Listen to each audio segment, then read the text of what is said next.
Well, good evening, church. Good to be back with you as we continue through the Bible study. Tonight we come to the last of the major prophets, the prophet Daniel, and we'll work our way through the book.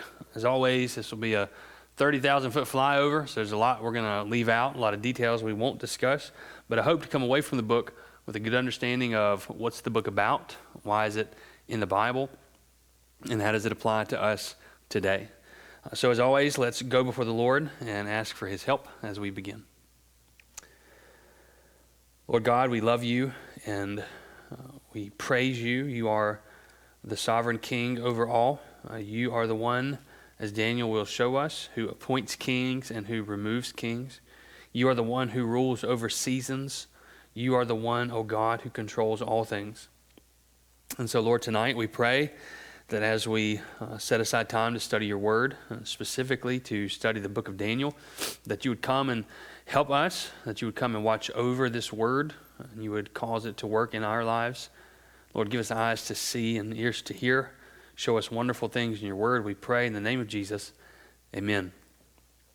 Well, if you got your notes, you can follow along. If not, you're welcome just to listen as always. Daniel, as I said, is the last of the major prophets. Next week, we'll move into Hosea. This is the book of the 12, the minor prophets, those last 12 books in our Old Testament. And as we said, the difference between the major prophets and the minor prophets are the major prophets are just longer. They're not more important. They're not more crucial to the Bible. The minor prophets are not less important. It's just a matter of length. And Daniel, if you'll notice, if you've ever read Daniel, compared to Isaiah, Jeremiah, and Ezekiel, is much shorter. Daniel's only has around 12 chapters versus Ezekiel and Jeremiah and Isaiah, which get well up north of 50 chapters. And so Daniel is the last of the major prophets. The date for Daniel takes place between about 605 BC and spans to 536 BC. Daniel is among the very first exiles that are taken from Jerusalem to Babylon under Nebuchadnezzar, but we'll come to that in just a few moments. The theme of the book, or the purpose of the book, is for us to come away with this: God's sovereignty over history and empires. The book of Daniel, if there was a big flashing billboard that says, here's the main idea, here's the point, Daniel wants us to see that the God of the Bible, Yahweh, is sovereign over history. He's sovereign over empires. In chapter 2, verse 21, Daniel is praying to God, and he says, God, you set up kings and you remove kings. And Daniel wants us to understand that it is God who is in charge, not just of the people of Israel, but God is in charge, as we'll see, of Babylon, of the king of Babylon. God is in charge of everything in the world. There's not one thing that is outside of God's control. And ultimately, that's a very good thing for us. You can see the outline there. The first 4 chapters focus on Nebuchadnezzar. Aside from Daniel, he's really the main character of the book. Chapter 5 deals with King Belshazzar, who follows Nebuchadnezzar. Chapter 6, probably the most famous chapter in the book of Daniel, where Daniel's cast into the lion's den, focuses on King Darius. And then chapter 7 through 12 focus on Daniel's prophetic visions. Also, Daniel's known for being a book of prophecy, also called an apocalyptic book. That word apocalypse means the end times. And so Daniel and Revelation are considered prophetic books, or what we call apocalyptic books. So what's going on in Daniel? What's happening when the book opens? Well, let's read from Daniel chapter 1, beginning in verse 1, to kind of get an idea of what the setting, what's going on. It says, in the 3rd year of the reign of Jehoiakim, king of Judah, Nebuchadnezzar, king of Babylon, came to Jerusalem and besieged it. The Lord gave Jehoiakim, king of Judah, into his hand with some of the vessels of the house of God.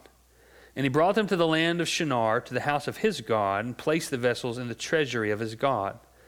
Then the king commanded Ashpenaz, his chief eunuch, to bring some of the people of Israel, both of the royal family and of the nobility, youths without blemish, of good appearance and skillful in all wisdom, endowed with knowledge, understanding, learning, and competent to stand in the king's palace and to teach them the literature and the language of the Chaldeans. The king assigned them a daily portion of the food that the king ate and of the wine that he drank. They were to be educated for 3 years, and at the end of that time, they were to stand before the king. Among these were Daniel, Hananiah, Mishael, and Azariah of the tribe of Judah. And the chief of the eunuchs gave them names. Daniel he called Belteshazzar. Hananiah he called Shadrach. Mishael he called Meshach. And Azariah he called Abednego.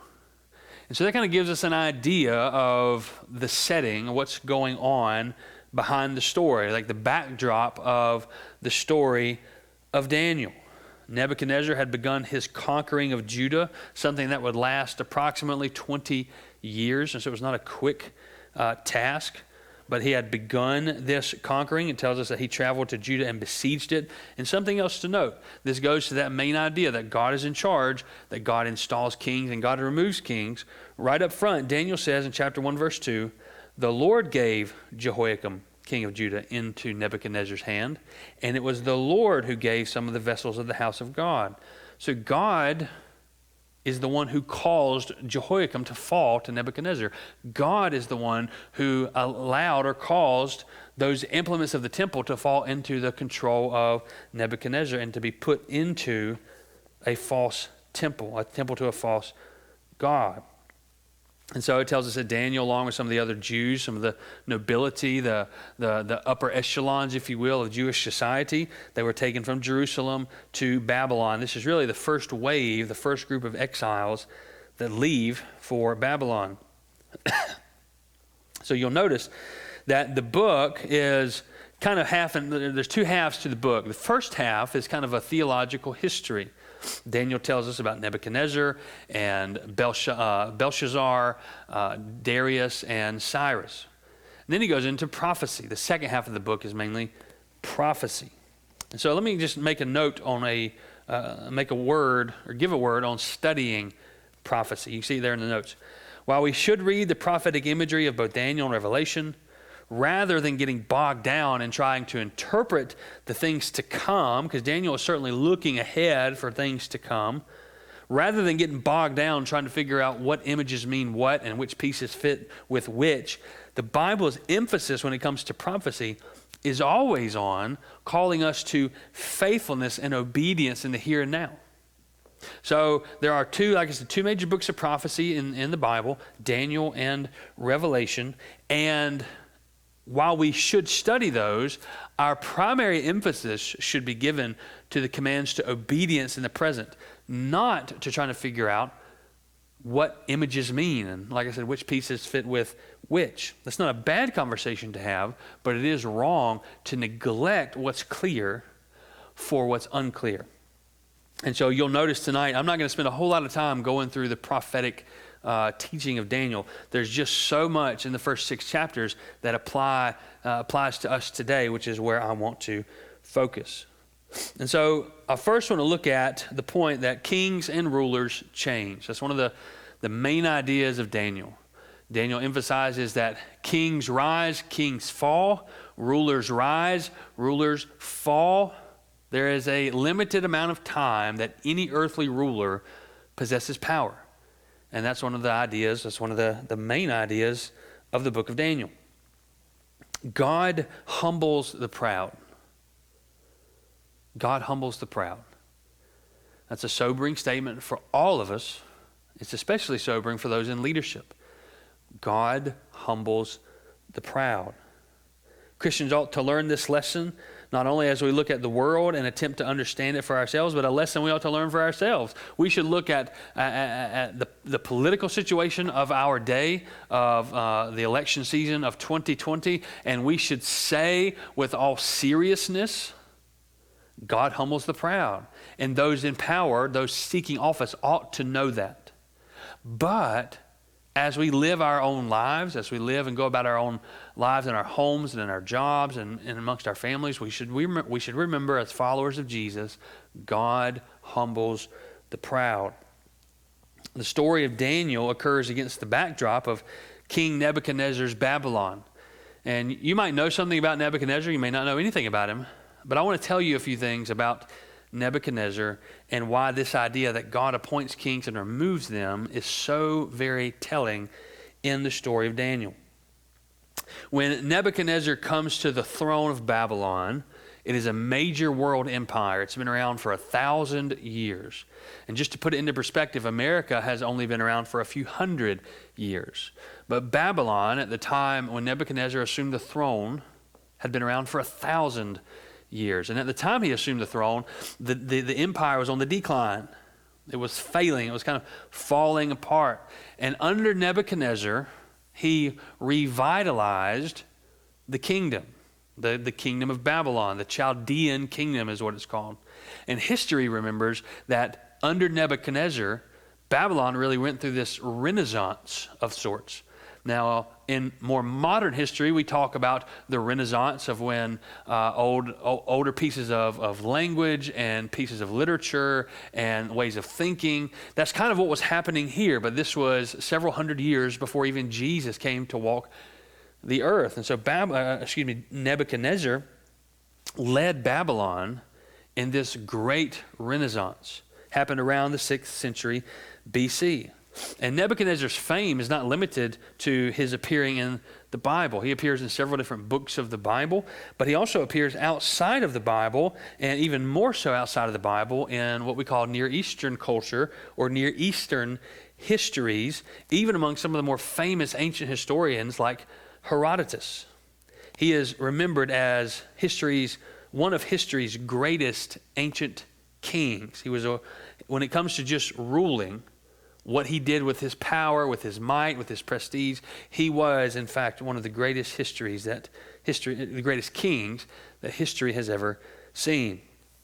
And so when Daniel is taken from Jerusalem to Babylon, Nebuchadnezzar is right in the middle of carrying out this revitalizing of the Babylonian Empire. History, as I said, remembers the king Nebuchadnezzar as one of the greatest in history. Nebuchadnezzar's Babylon, once he finally finished this renaissance, is remembered as one of the greatest cities, the greatest empires in history.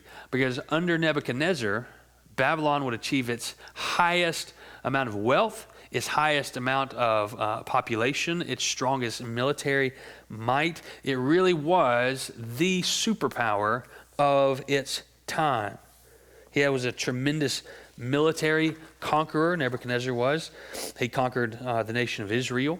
He conquered the nation of Tyre. He took 13 years to conquer the nation of Tyre. And he also conquered what was the superpower of the world, the Egyptian empire. He brought them under subjection as well. But not only was Nebuchadnezzar a military conqueror, he was interested in cultural renewal. He strengthened the military. He led them into battle. He was victorious all over the world. He established the might of the Babylonian Empire, but he was also concerned with cultural renewal. So we see that in Daniel chapter 1. When Daniel and the others were brought to Babylon, Daniel tells us that he and others were installed inside the king's court and were to be taught the language and the literature of the Babylonian Empire. It tells us that in chapter 1, verse 4, that they were to be taught the language and the literature of the Chaldeans. Now put yourself in that instance. You've been exiled from your home. You've been taken to a faraway place, a place where Yahweh is not worshipped and false pagan idol worship abounds. And now you've been told, not only do you have to be there, but you've got to learn the language, and then you've got to learn the literature of the culture. You've got to read their great works of philosophy, great works of religion. You've got to read their histories. You've got to read their poetry. And that would have been a very hard thing to do. A very difficult thing to do, because we tend to like our own histories. We tend to like our own native language. We tend to like our own history and poetry and things like that. And so to be taken away as a prisoner and then told, you now have to not only be a part of our culture, but learn our culture, that could be very, very hard.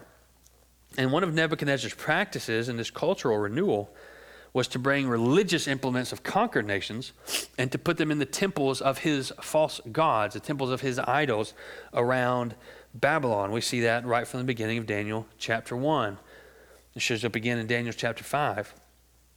But in addition to being a military conqueror, being interested in cultural renewal, Nebuchadnezzar was also a great builder.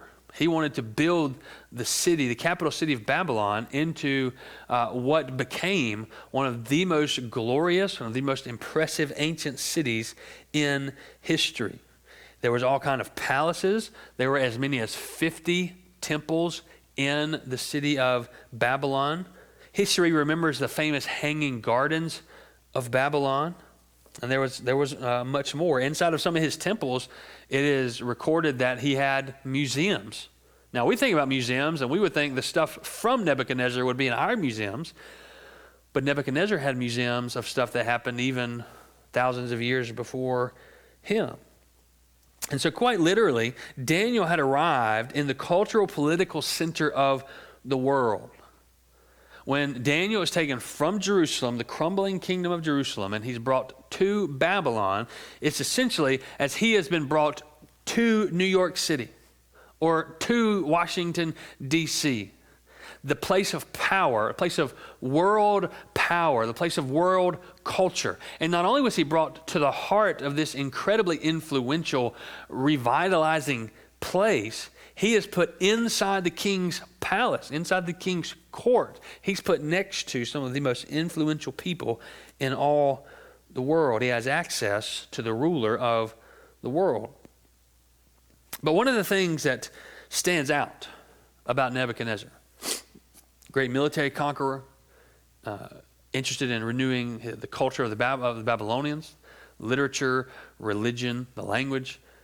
He was a great builder. All of these things are true. All of these things made him a wonderful king. Now, I use that not in a good way. He wasn't a wonderfully godly king, but the Babylonian Empire exploded under his leadership. And so from that standpoint, history remembers him as a great king. But one of the things that Daniel wants to emphasize is that even such a great king died.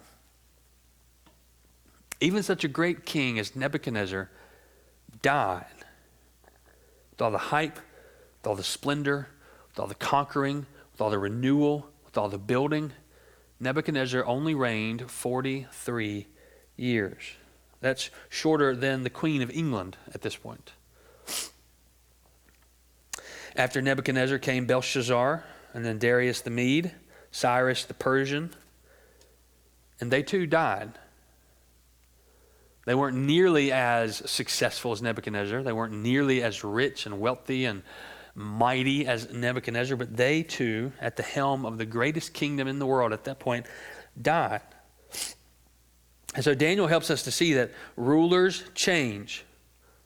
Rulers come and go. Some rulers achieve fame, some don't. Some achieve power, some don't. Some are really influential, some aren't. But Daniel helps us to see that God is sovereign over history. History pauses for no man. Time marches on.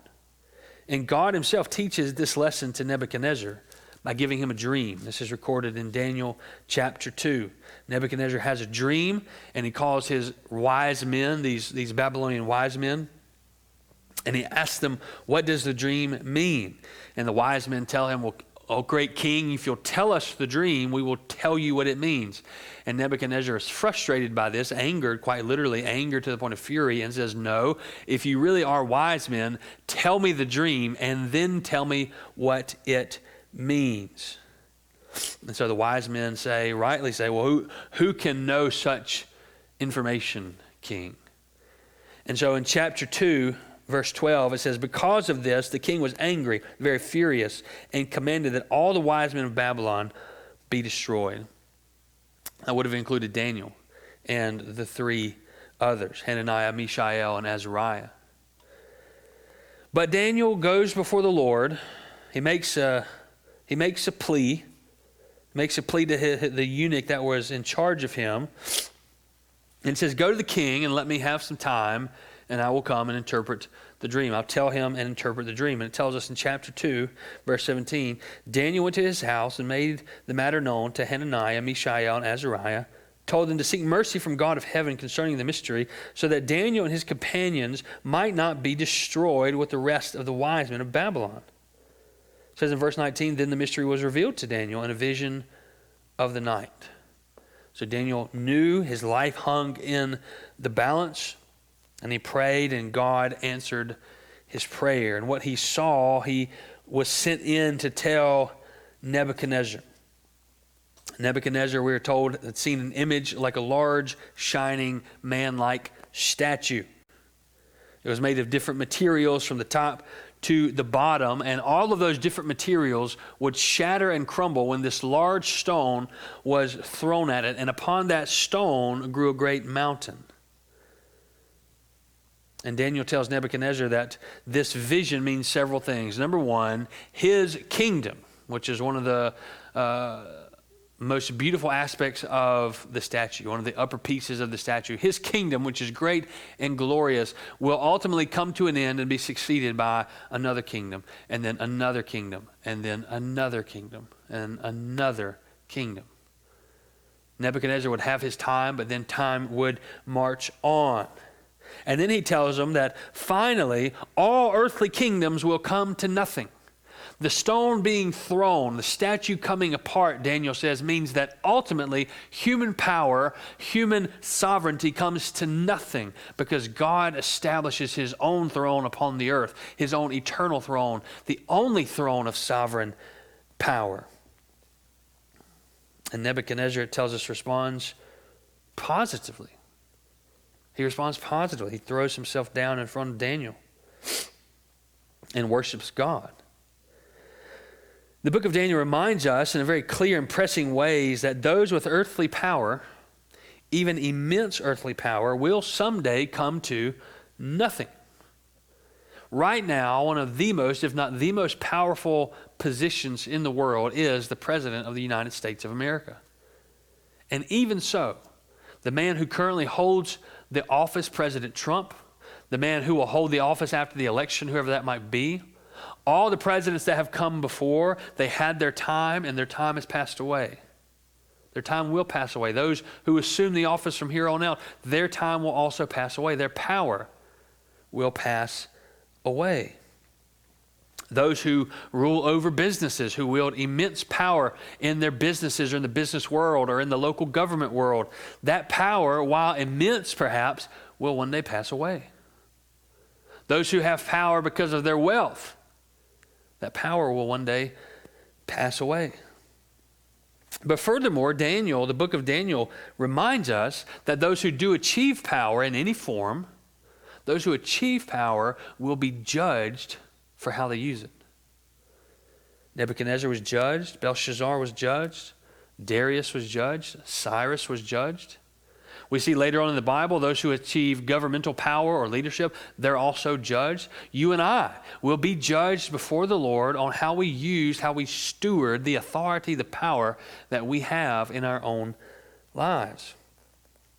And Daniel here is giving us that warning. He's saying, remember, God appoints kings, God removes kings, God appoints people to have power, God strips them of that power. So be reminded of that, but Daniel also says, be fearful of seeking power for its own ends. Don't seek power just to have power. Don't seek authority just to have authority, because in the end, it goes away. Daniel says in his prayer, after God has revealed to him the dream of Nebuchadnezzar, he prays to God and says, blessed be the name of God forever and ever, to whom belong wisdom and insight. He changes times and seasons. He removes kings and sets up kings. And so Daniel reminds us that kings rise and kings fall. Rulers rise, rulers fall. For us today, what that means is presidents rise, presidents fall. Supreme Court justices rise and justices fall. Speaker of the House, leader of the Senate, people in governmental positions of power, they rise and they fall. And Daniel says, know who God is. Which leads us to the second point of Daniel. Rulers change, God does not. Earthly kings rise and fall, God stays the same. So contrary to the changing nature of earthly power, Daniel reminds us that God does not change. This is one of the central truths about God that comes from his sovereign control, that he is unchanging in his nature. That because he is sovereign, because he possesses all power and authority, he is unchanging in his nature. I read this just a few moments ago, and to read it again, David is praying, thanking God for revealing the dream. And David says, "Blessed be the name of God forever and ever, to whom belong wisdom and might. He changes times and seasons. He removes kings and sets up kings. He gives wisdom to the wise and knowledge to those who have understanding. He reveals deep and hidden things, and he knows what is in the darkness, and the light dwells in him. To you, O God of my fathers, I give thanks and praise, for you have given me wisdom and might, and have now made known to me what we asked of you. For you have made known to us the king's matter." And here, Daniel's prayer is instructive for us, learning how to pray in the midst of hardship, learning how to pray when there's pressure. The first thing Daniel does is begin by praising God for his control. He says, "Blessed be the name of God, to whom belong wisdom and might." You change times, you change seasons, you appoint kings, and you remove them. So Daniel is praising God for who he is, but he's reminding himself that even the one who threatens his life, Nebuchadnezzar, was appointed by God and can be removed by God. President of the United States, the Bible would tell us, is elected by the people, by the voting citizens of the United States, but ultimately behind that, he is appointed by God. And he is removed by God. And Daniel says that's because God does not change. Even those who possess some form of sovereign rule on the earth ultimately find themselves under the true sovereign rule of God. Daniel's prayer highlights how God changes the seasons, how God reveals hidden things, how God appoints and removes leaders. And our prayers should reflect such truth and such conviction. Because we need to remember, Daniel's praying this and his life is on the line. This is not some casual prayer. This is a prayer before his impending death. As I said in chapter 2, Daniel interprets Nebuchadnezzar's dream, and he boldly makes several points. This is all going back to that reality: God doesn't change. Even though Nebuchadnezzar was the most powerful sovereign on the earth, he was so by the hand of God, is what Daniel tells him. We see this in chapter 2, picking up in verse 37. He says, "You, O king, the king of kings, to whom the God of heaven has given the kingdom, the power, and the might, and the glory, and into whose hand he has given, wherever they dwell, the children of man, the beasts of the field, and the birds of the heavens, making you rule over them all. You are the head of gold." He's talking about that statue. On the top of the statue, there's a head of gold, and Daniel says, that's you. And you've been made that because the God of all creation, the God of heaven, has made you that. He boldly tells the King of Kings how his empire will one day fall to another.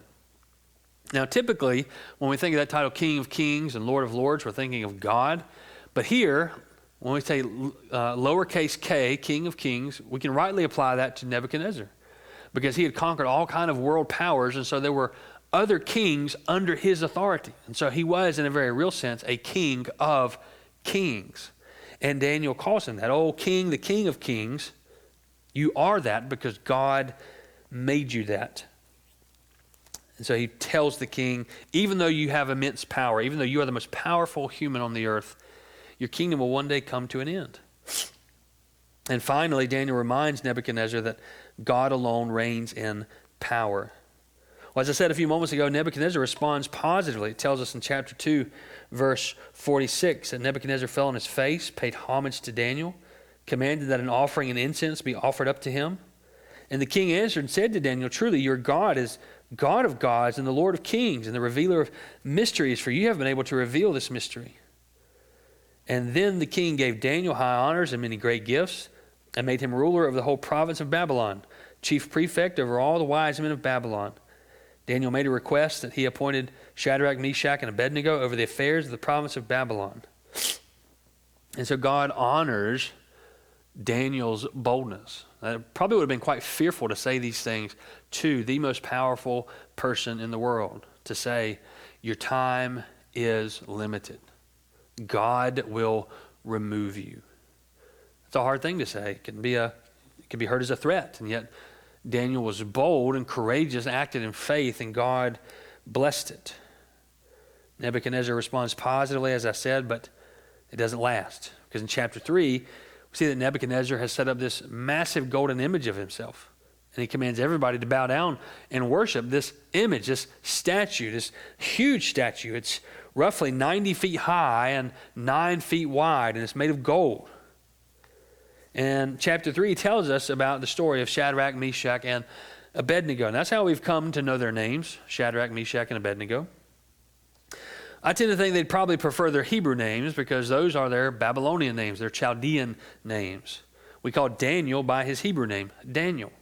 But we call Hananiah, Azariah, and Mishael by their Chaldean names, Shadrach, Meshach, and Abednego.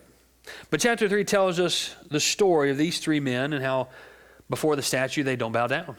They refuse to bow down to this idol, this false god, and the punishment is death. Chapter 3 outlines, goes over that story. If you've never read that story, I would encourage you to read it. It's a fascinating story. There's a huge furnace, and Nebuchadnezzar commands that these three men be thrown into that furnace as a punishment.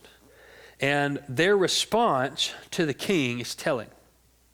The response to the king is telling. Look at chapter 3. We'll pick up reading in verse 16. It says, Shadrach, Meshach, and Abednego answered and said to the king, O Nebuchadnezzar, we have no need to answer you in this matter.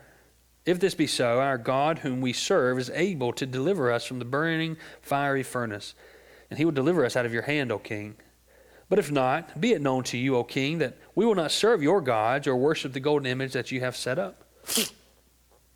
And so here's what they say. They said, be it known to you, Nebuchadnezzar, there is a God greater than you. And we are loyal to, we serve that God and that God alone. And he is able to save us even from your fiery furnace. But if he doesn't, he's still God. Let's put that in a modern day translation.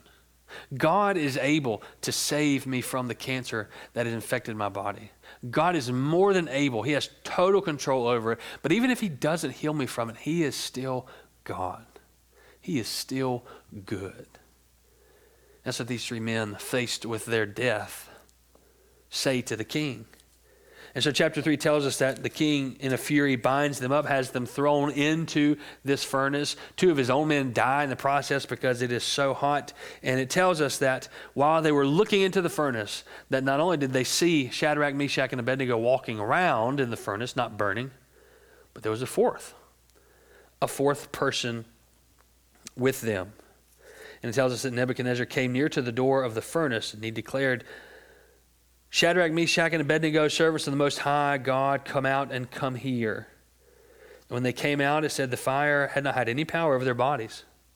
The hair on their heads was not singed. Their cloaks were not harmed. There was no smell of fire had come upon them. And Nebuchadnezzar once again responds positively. He says, there is no other God that can save this way.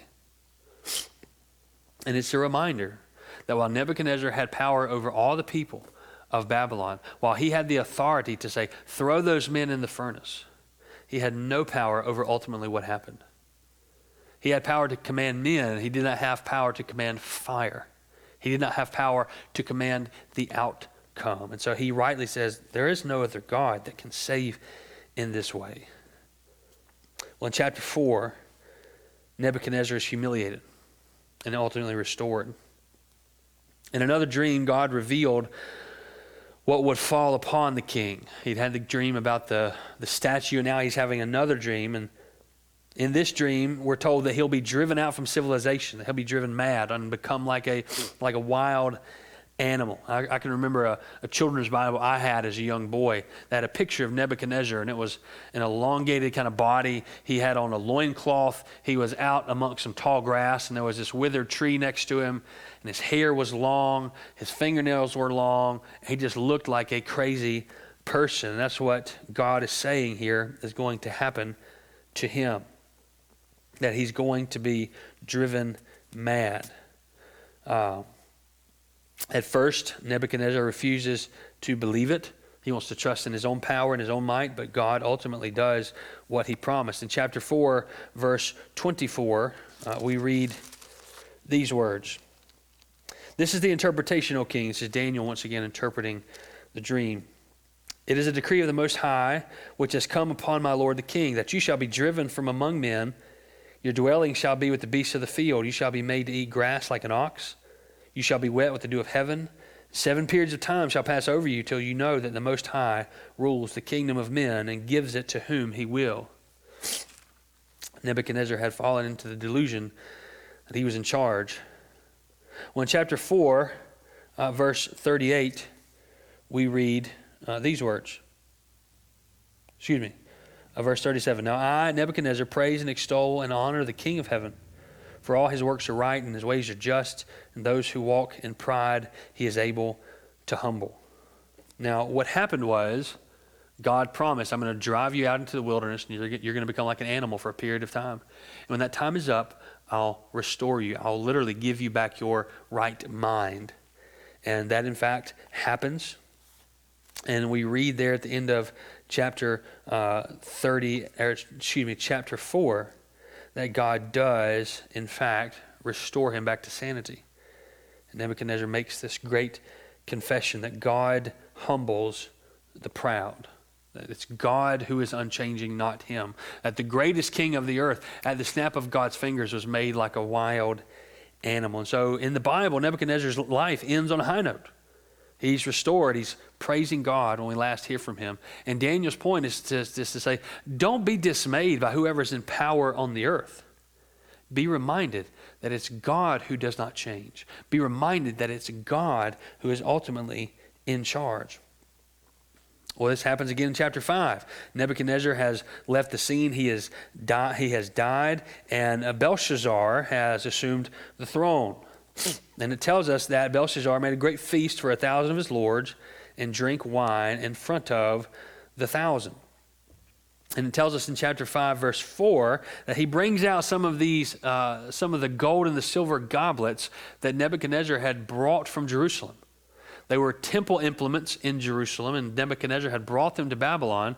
And Belshazzar calls for them to be brought out at this party. And it tells us in chapter 5, verse 4, they drink wine and praise the gods of gold and silver, bronze, iron, wood, and stone. And so he's using things that God had designated for only for worship of him. Belshazzar is using them in pagan idol worship. And tells us in a very strange event that a hand appears in this party. A hand appears writing on the wall. That'd be strange enough if a human hand just appeared out of nowhere and started writing on the wall. But it tells us that what was written could not be understood. It could not be interpreted. And so the king sends for Daniel. And Daniel comes to interpret the writing. This is in chapter 5, verses 17 through 21. And here again, Daniel is tempted, or could have been tempted, to give him something less than the truth. Because the truth may have been interpreted as a threat, or it could have cost Daniel something. But Daniel tells Belshazzar that he has been weighed according to the scales of God, and he has been found wanting. He's been weighed, he's been evaluated, he's been found lacking. And chapter 5 tells us that later that very night, Belshazzar is killed. He's murdered. He's removed from the throne because he set himself against the God of heaven. He challenged the God of heaven by bringing out these implements that were supposed to be used only for right worship. And he praised them as if they were a God itself.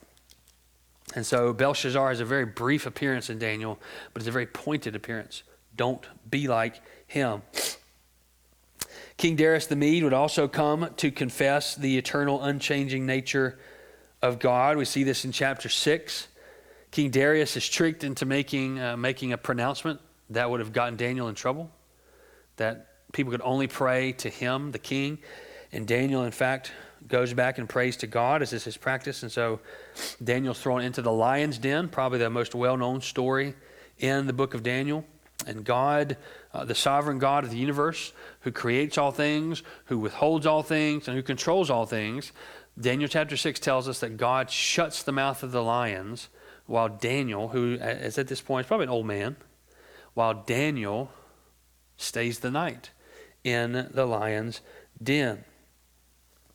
So after the main takeaway that Daniel helps us to see in this is that the ever-changing power structures of the world, in the midst of those things, God reigns supreme.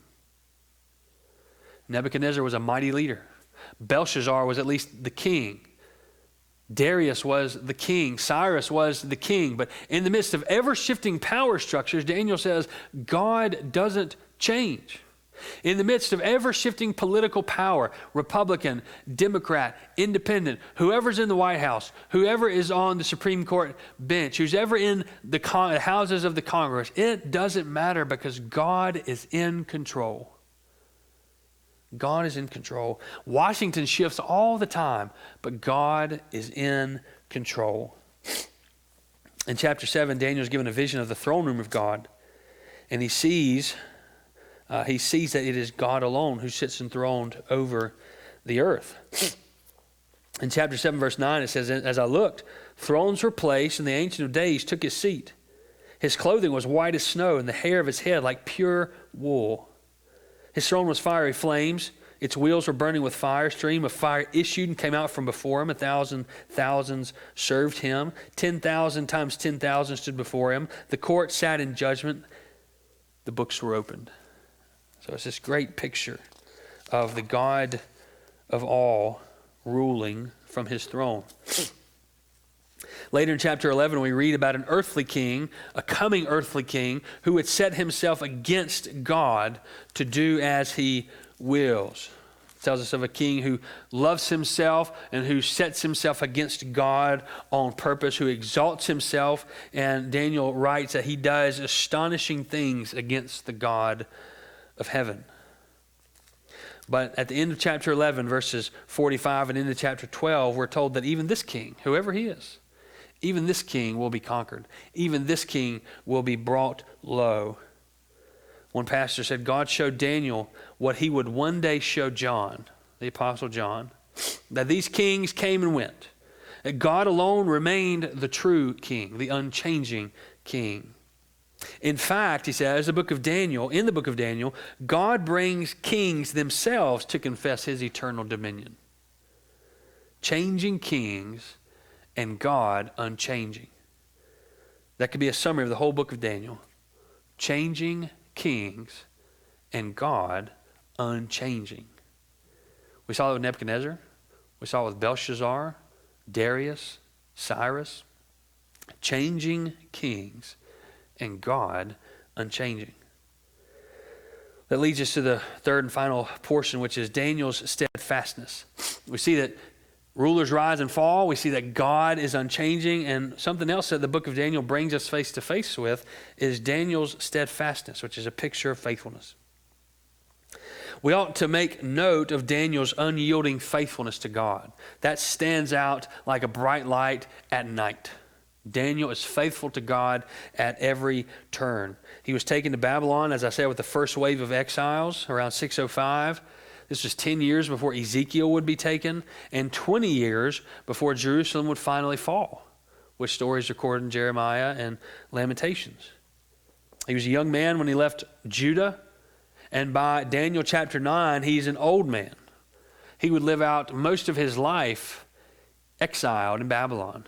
He would live out the entire 70 years of the exile in Babylon. And when he arrives in Babylon, specifically when he arrives in the king's court, he's presented with an opportunity. Perhaps you picked up on that in chapter 1. It says that the king assigned them a portion of the food that the king ate and of the wine that he drank. It's chapter 1, verse 5.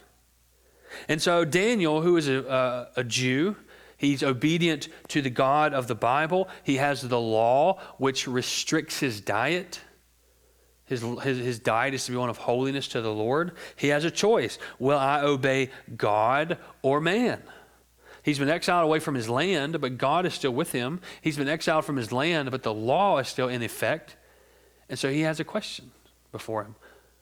Will I eat the food or will I not eat the food? How might you have responded?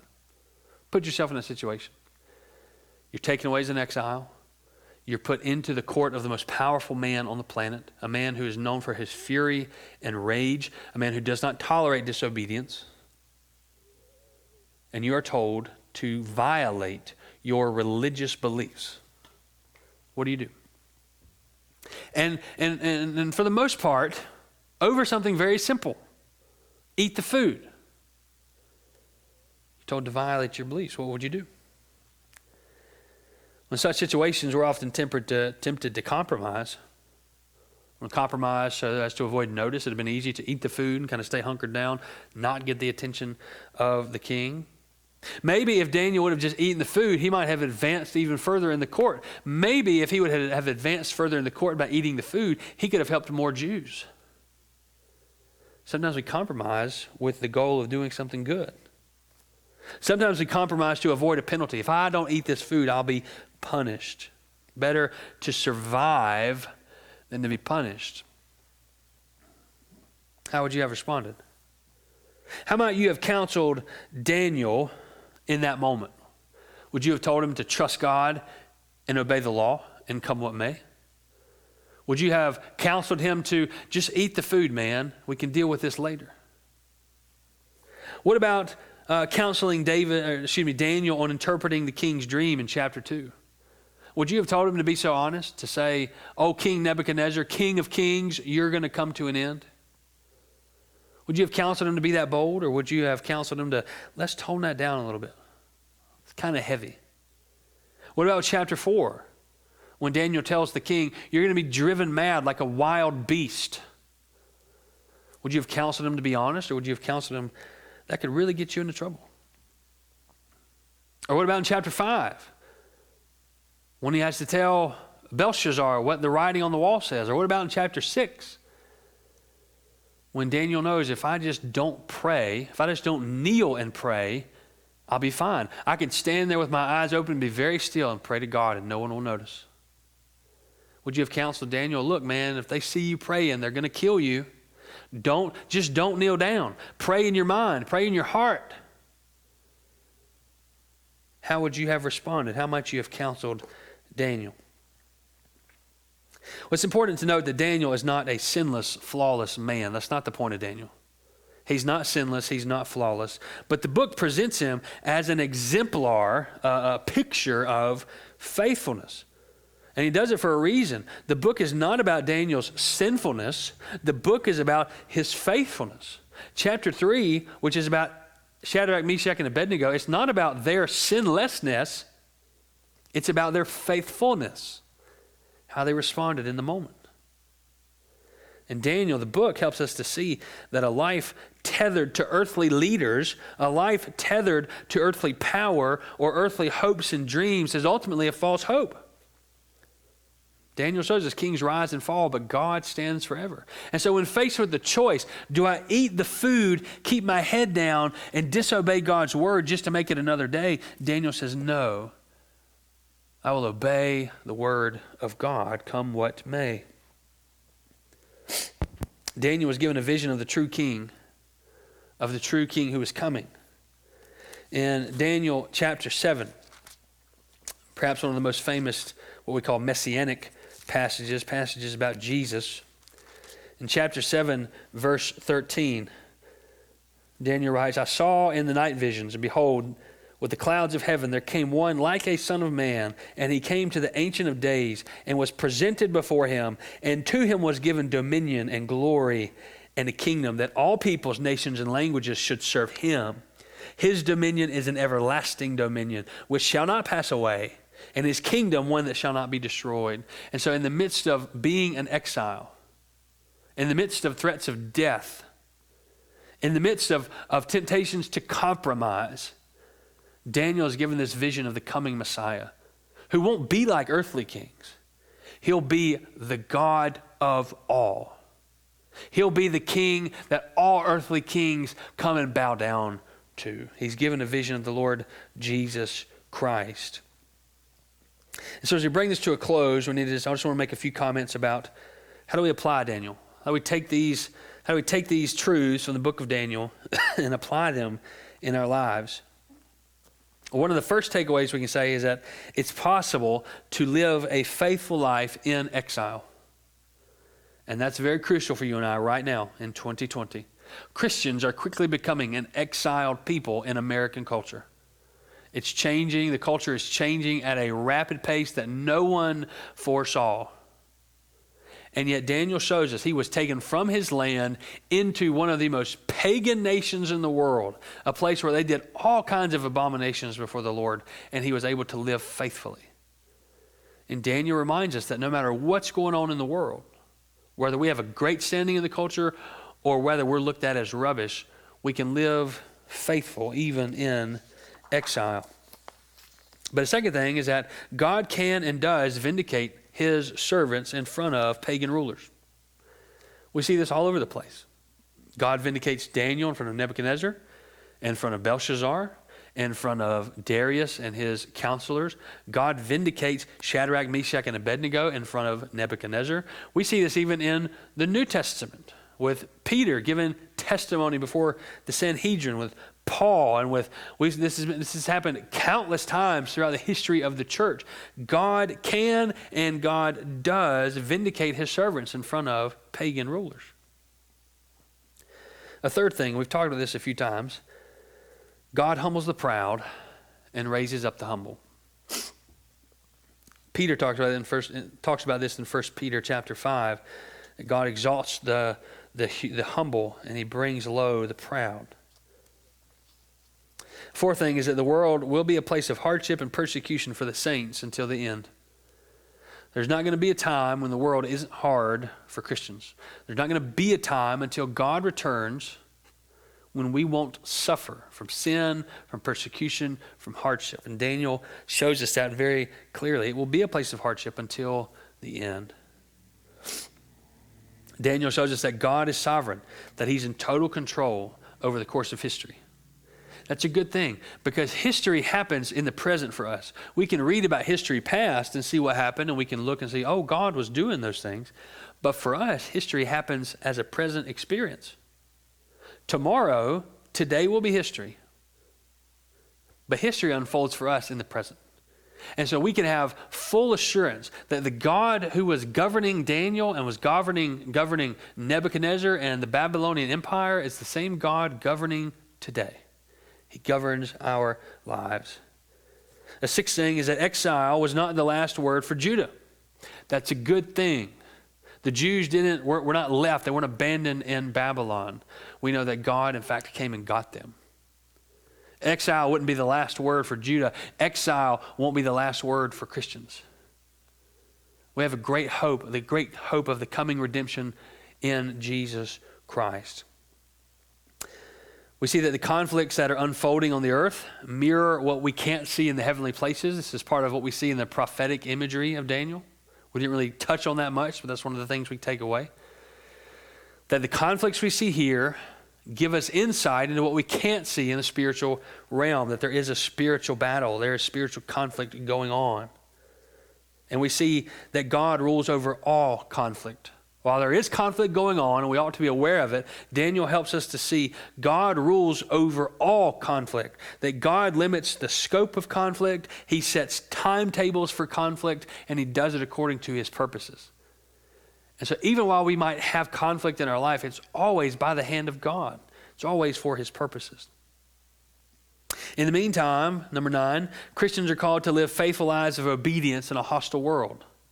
That's been a recurring theme from the get-go, that God calls his people to lives of faithful obedience no matter what's going on in the world. And finally, because God rules over all and is working all things according to his will, Christians cannot compromise with paganism Now, paganism just simply means false religion, worshiping anything that's not God, the breaking of the 10 commandments, the breaking of the first 2 commandments.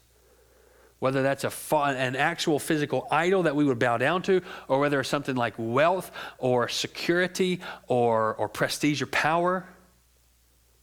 Daniel helps us to see, because God rules over all, we cannot compromise at any moment, at any point. Daniel could have so easily, so nonchalantly compromised and just eaten the food and kept his head low. But he shows us now that God cares about our obedience. So Daniel is a very timely book. All these have been timely books in a number of ways. But Daniel is a timely book because it brings us face to face with these realities. God is sovereign over all. God appoints rulers and removes rulers. And in the midst of it all, while God is overseeing and causing the unfold of history according to his will, he calls you and I to walk faithfully before him day by day. Let's pray together. Lord God, thank you for this word. Thank you for your word, the Holy Bible. Thank you for faithfully meeting us each time we open it, speaking it into our hearts and our minds and our souls. Lord, we want to be reminded that you are the sovereign over all, that you appoint the seasons and the times, that you appoint rulers and you remove them, that you are sovereign over it all. And that's a great hope to us, but it's also a great call to obedience. So Father, as we live in a culture that's coming undone, that's changing so rapidly, that seems to be running itself off the rails, we want to be like Daniel. We want to be like Hananiah and Azariah and Mishael. We want to be like those faithful men who gave testimony to your goodness, even in the threat of hardship and death. We want to live as faithful exiles while we are awaiting the promised return of King Jesus. Father, we pray all of these things in the name of Jesus. Amen.